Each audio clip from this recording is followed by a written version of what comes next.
Okay, nagre-record na. Alright, Okay. Tayo ano nyo. Okay. Welcome back for game number 13 of the Philippines Top 100 All-Time People's Choice. I keep on changing the adjectives around, but you know what this is because you click the link.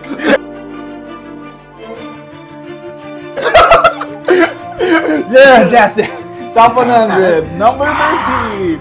Okay, now you have to guess again. So it's not yet your guess. So it's not your. It's still your same guess, number 13.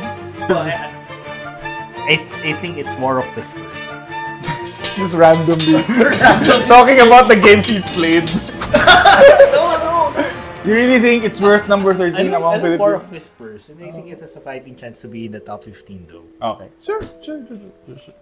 It's not.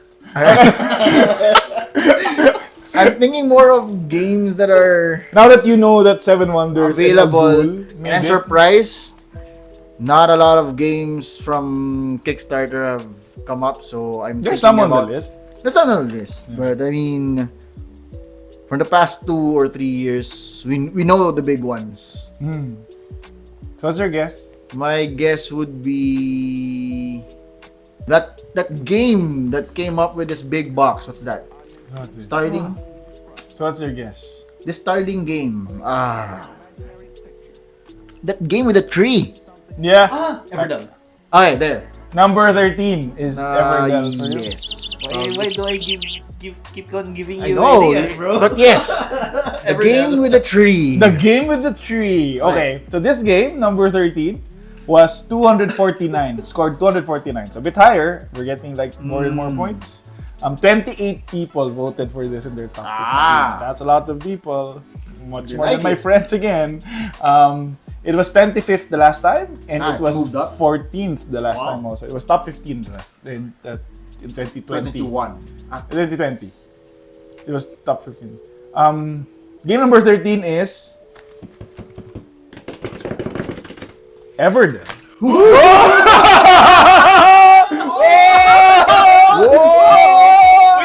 We did it. We're out. Everdell is Because in this- game number 13. It's been on the list, as I said, as high as number 14. So this is actually the highest Everdell has ever been on the Filipino Never been Top Everdell. 100. Correct. Number 13. So this is a worker placement game with cutesy meeples, with forest critters. You've seen this. I don't think you've played this, but me and Ron, we've played this. And we've also played it separately also with different game groups. Yes.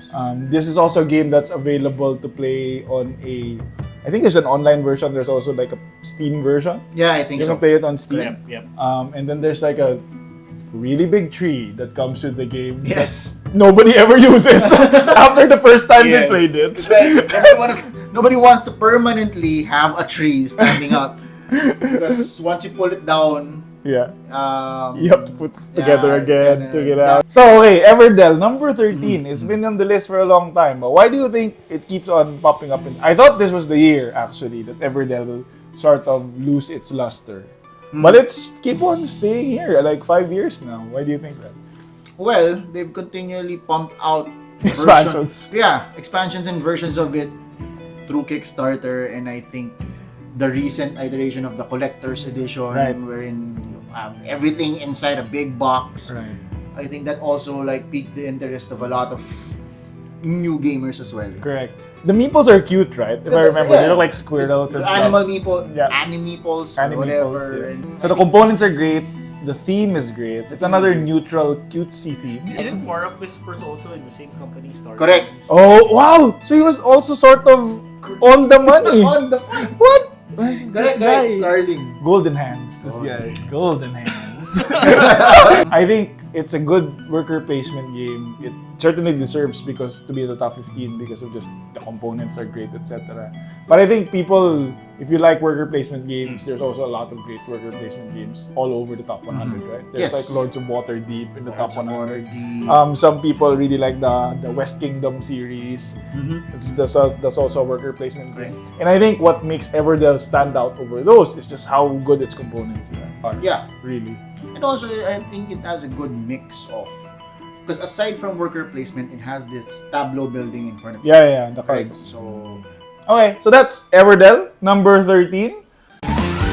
Who's that Pokemon? Oh, clue on 12. Ikaw.